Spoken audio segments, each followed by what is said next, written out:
नमस्कार मित्रांनो, मी स्वाती तोरसेकर एशा पृथ्वीमध्ये तुमचं स्वागत करते. पुतीन यांची भारत भेट अत्यंत यशस्वी झाली. अनेकांना अपेक्षा होत्या त्याप्रमाणे वेगवेगळ्या करारांच्या घोषणा काही झाल्या नाहीत. म्हणजे खास करून संरक्षण सामग्री बद्दलच्या ज्या अपेक्षा होत्या त्या अपेक्षेनुसार करार झाल्याचं दिसलं नसलं तरी देखील ही भेट अत्यंत यशस्वी झाली असं संपूर्ण जगामध्ये त्याचं एक इम्प्रेशन तयार झालं. आणि या इम्प्रेशन नंतर अर्थातच ज्यांच्या पोटामध्ये कावळे खोकलायला लागले असे अमेरिका आहे. आणि यांच्या पोटात कावळे का खोकलतायत? कारण ह्यांना भूक लागली आहे. पण समोर वाढलेलं जे ताट आहे त्याला लाथ मारायची सवय लागलेली आहे. तर तुम्ही लाथ मारणार हे जर का माहिती असेल, तर ते ताट तुमच्या समोर ठेवणारे कोण? ते ज्यांना त्याचा सन्मान आहे त्यांच्या समोर ठेवलं गेलं आणि ते आनंदाने तृप्त होऊन जेवून परत गेले. त्यांनी यजमानांना आशीर्वाद सुद्धा दिले. परंतु हे यांना कळणार नाही.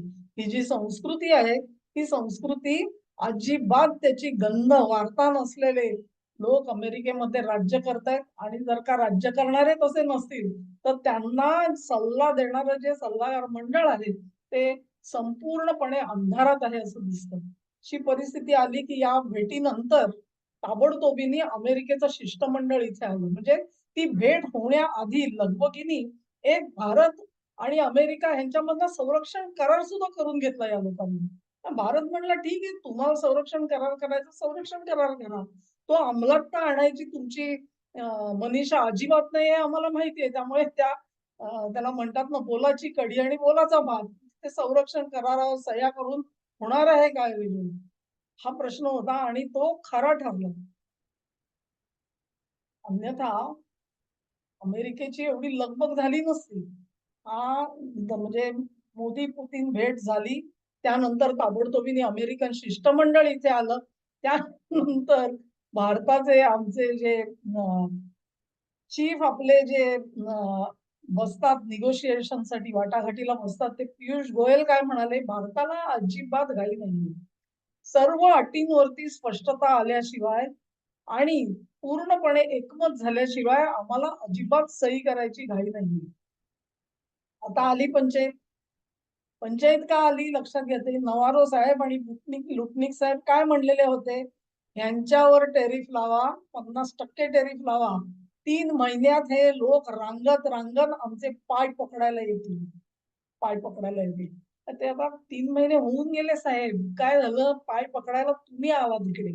आणि त्याच्यावर आणखी पियुष गोयल तुम्हाला ऐकवतायत, की सर्व अटींवरती सुस्पष्टता आल्याशिवाय अर्थातच अध्यारूत असलेला क्लॉज जो आहे तो भारताचं हित पूर्णपणे जोपर्यंत पाळलं गेलंय अशी आम्हाला खात्री नाही तोपर्यंत आम्हाला ट्रेड डील करायचं नाही.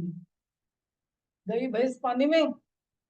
आणि मग ती म्हैस पाणीमध्ये गेल्यानंतर ट्रम्प साहेबांना आठवण आली. असं म्हणतात की मोदी आणि ट्रम्प यांच्यामध्ये एक संभाषण झालं फोनवरून संवाद झाला. आता मुळामध्ये असा प्रश्न विचारला जातोय, फोन केला कोणी? म्हणजे फोन ट्रम्पनी केला होता की फोन मोदींनी केला होता? तर ह्याच्यावरून सुद्धा अस्पष्टता आहे, कारण ते स्पष्टपणे म्हटलं गेलेलं नाहीये. आजपर्यंत म्हणजे ते ट्रेड डील आता होणार, आता होणार, आता होणार असं जे दोन्हीकडून माध्यम खास करून तिकडून प्रेरित झालेली ही जे सांगत होती की नाही नाही डील तर होणार आहे. मला वाटतं मी अनेकदा बोललेली आहे की हे डील होणार नाही, कारण ते काही अदृश्य अटींसाठी थांबलेलं आहे. त्या अदृश्य अटी काय आहेत त्या कालांतराने आपल्याला निश्चित कळतील, परंतु त्या अटी पाळल्या जातील असं वातावरण जोर होत नाही तोपर्यंत हे डील कठीण दिसतं असं मी म्हटलं होतं. त्याच्यामध्ये अजून एक प्रश्न होता तो नोव्हेंबर महिन्यामध्ये अमेरिकेच्या कोर्टामध्ये जी मॅटर गेलेली आहे त्याच्यामध्ये मुळात ट्रम्प यांना अशा प्रकारे टेरिफ लावायचा अधिकार आहे का? असा प्रश्न विचारला गेलेला आहे आणि त्यांच्या घटनेप्रमाणे त्याचं उत्तर अपेक्षित होतं. ते नोव्हेंबरमध्ये आलं नाही. आता ते असं म्हणतात की ते फेब्रुवारीमध्ये येईल. कारण त्याचं सुनावणी जी आहे ती फेब्रुवारीपर्यंत गेलेली आहे. तेव्हा तोपर्यंत परत एकदा ट्रेड डील हे लांबणीवर पडलंय आणि ते लांबणीवर पडलंय लक्षात घ्या कसं असतं बघा, की युक्रेन युद्धाच्या बाबतीत पण हेच झालं. जे युद्ध आठवड्याभरात उद्गारणार असं त्यांना खात्री होती, ते आज 4 वर्ष त्या युद्धामध्ये अडकून पडलेत आणि असे अडकून पडलेत, की त्याच्यातून आपला पाय सोडवणं कठीण झालेलं आहे. तेव्हा टेरिफ युद्धाला सुरुवात ट्रम्प यांनी केली. विचार न करता केली. समोर आपल्या पक्ष कोण बसलेला आहे, त्याचा स्वभाव काय, त्याच्या हातामध्ये काय गोष्टी आहेत. व्हॉट आर युअर कार्ड्स असं तो नेहमी म्हणतो. Your cards. झेलेन्स्कीला त्यांनी सांगितलं होतं ना, ते मोदींना सांगून बघू देत त्यांनी. मोदींकडे काय कार्ड्स आहेत ह्याच्यावर वेगळा आपण व्हिडिओ करू. मोदींकडे कार्ड्स आहेत मित्रांनो. आणि म्हणूनच तो जो जीव अडकलाय ना, घशामध्ये हाडूक अडकलेलं आहे, त्याचं कारण ते आहे. तर तो वेगळा प्रश्न आहे. आता ट्रेड डील तर झाला नाही. ते आले आणि हात हलवत परत गेलेले आहेत. त्यामुळे कॉल झाला. कॉल कोणी केला? हा प्रश्न आपण थोड्या वेळासाठी बाजूला ठेवू. परंतु हे जे वातावरण जे आहे त्याच्यामध्ये थोडी नरमाई यावी म्हणून मोदींनी मध्यंतरी बरीच ट्विट्स केली. म्हणजे ट्रम्पने ट्विट केलं की दिवाळीच्या शुभेच्छा दिल्या आणि मग नंतर मोदींनी सुद्धा काही ट्विट्स केली आणि मग त्याच्यात माय फ्रेंड डोनाल्ड ट्रम्प वगैरे असं त्यांनी म्हटलेलं होतं सगळं. त्याच्यावरती ट्रम्पनी काही तो सूचकतेने काम करायला पाहिजे होतं, परंतु त्यांनी केलेलं दिसत नाहीये. कारण नडगा स्वभाव आहे. त्यामुळे त्या नडग्या स्वभावानुसार गाडं तसंच चाललेलं आहे. आता यावेळेला ह्या कॉल नंतर जे ट्विट आलं मोदींचं, ते वाचण्यासारखं आहे आणि ते मी तुम्हाला मुळातून वाचून दाखवते. Had a warm and engaging conversation with President Trump. We reviewed the progress in our bilateral relations and discussed regional and international developments. India and the US will continue to work towards for global peace, stability, and prosperity. Had a warm and engaging conversation with Trump. म्हणजे president Trump यांच्यासोबत माझं अतिशय सौहार्दाचं एक संभाषण झालं, संवाद झाला आणि त्याच्यामध्ये एकंदरीतच उभय दोन देशांमधले संबंध आणि या प्रादेशिक याच्यामधल्या ज्या घडामोडी आहेत त्यांच्यावरती आम्ही विचार केला, आंतरराष्ट्रीय आणि प्रादेशिक असं त्यांनी म्हटलंय. आणि तिसरं त्यांनी म्हटलंय की भारत आणि अमेरिका एकत्रितरित्या वैश्विक शांतता, स्थैर्य आणि भरभराट ह्याच्यासाठी प्रयत्न करतील. हे इतकं म्हणजे त्याला म्हणतो ना आपण मॅटर ऑफ फॅक्टली, त्याच्यामध्ये कुठे hi my dear Donald Trump वगैरे नाही. मग तुमचा कॉल आला, खूप छान बरं वाटलं वगैरे असं काही नाही, समाधान झालं. So just I had a call with him and we discuss this and tata bye bye. फारसं काही पावसाळ नाही, फारसं काही विचारपूस नाही की काही नाही.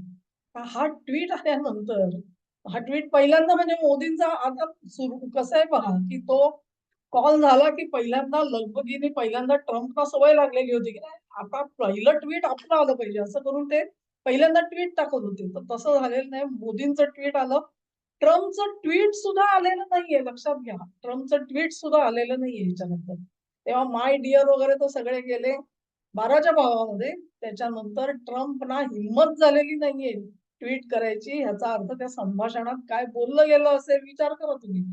तेव्हा त्याच्यामधले जे महत्वाचे शब्द आहेत ते हे की उभय देशातले संबंध आणि प्रादेशिक आणि जागतिक परिस्थिती त्याच्यामधल्या ज्या घडामोडी आहेत त्याच्यावर आम्ही बोललो.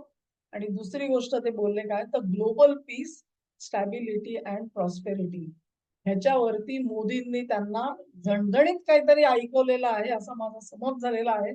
कारण ज्या पद्धतीमध्ये रशिया सोबतचं पीस डील असेल, मी इथे पीस डील केलं तिथे आता ते झालं तुमचं. थायलंड आणि कंबोडियामध्ये मी कसं पीस डील केलं म्हणून हे साहेब शेकी मिरवत होते. तिथे परत युद्ध सुरू झालं. इस्रायलनी पुन्हा जाऊन लेबनॉनवर हल्ले आणि परत एकदा तो गाझा पेटणार नाही किंवा इराण युद्ध पेटणार नाही याची कोणी खात्री देऊ शकतं का? त्यांनी बरी मोठी 8-10 युद्धांची यादी दाखवली.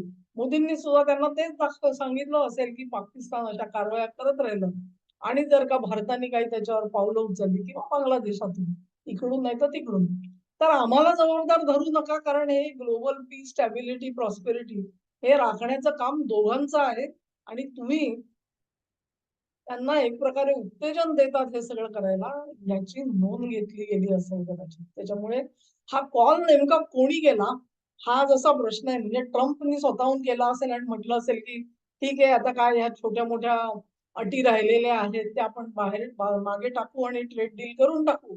तर त्याला तर नकार कदाचित दिलेला असेलच. म्हणजे त्यांच्याकडून आला असेल तर त्यासाठी आला असेल. मोदींनी केला असेल तर मात्र युक्रेन डील आणि भारत-पाक संबंधांमधलं जे चिघळण्याची जी प्रकरणं चाललेली आहेत, त्याबाबत बोलले असतील.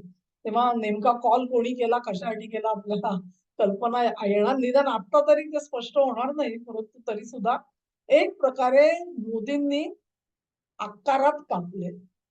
ट्रम्पना आकारात कापलं म्हणतात ना, तसं झालेलं आहे. चुपचाप बसलेले आहेत. त्यांना आता कळलेलं आहे, की शानपट्टी इथे काम करत नाहीये. वस्तुस्थिती काय आहे, ती ॲक्सेप्ट करा. ती ॲक्सेप्ट केली तर रिलेशन्स पुढे जातील. अन्यथा नाही. भारताने आत्तापर्यंत स्वतःहून कुठलीही परिस्थिती चिघळावी असं काहीही वर्तन केलेलं नाही. हे सगळं वर्तन हे अमेरिकेच्या बाजूनी झालेलं आहे. तेव्हा आवर तिकडे घाला, निर्बंध तिकडे घाला, तर इकडे परिस्थिती सुधारेल. अन्यथा विचारही करू नका. आम्हाला ट्रेड डीलची घाई नाही. आम्ही सुशेगात बसलेले आहोत. याच्यातून बोध घेतला तर घेतला मित्रांनो, नाही घेतला तर काय तुम्ही काय करू शकता? तुम्ही काय करू शकत नाही. आणि भारताचं नुकसान काहीच नाहीये. नुकसान होतंय ते अमेरिकेचं होतंय. नाही तो फोन कशाला आला असता पाय पकडण्यासाठी? पाय पकडण्यासाठी 10 वेळेला फोन का करावे लागतायत? ट्वीट का करावे लागतायत? My dear friend Narendra Modi म्हणायला लागतंय. हे सगळं कशासाठी होतंय? आणि ते जे आमचे महान विद्वान म्हणत होते ना, नरेंद्र सरेंडर. त्यांना खास मेसेज द्यायचा आहे. साहेब, नरेंद्र सरेंडर नाही झाले, ट्रम्प सरेंडर. नोंद घ्या आणि त्यानुसार आपलं थोबाडं वाजवा. धन्यवाद. हा व्हिडिओ तुम्हाला आवडला असेल अशी आशा करते. तुम्हाला आवडला असेल तर ही लिंक शेअर करा. व्हिडिओला लाईक करा, चॅनेलला सबस्क्राईब करा आणि तुमचं सहकार्य माझ्यासोबत कायम होऊ द्या. नमस्कार.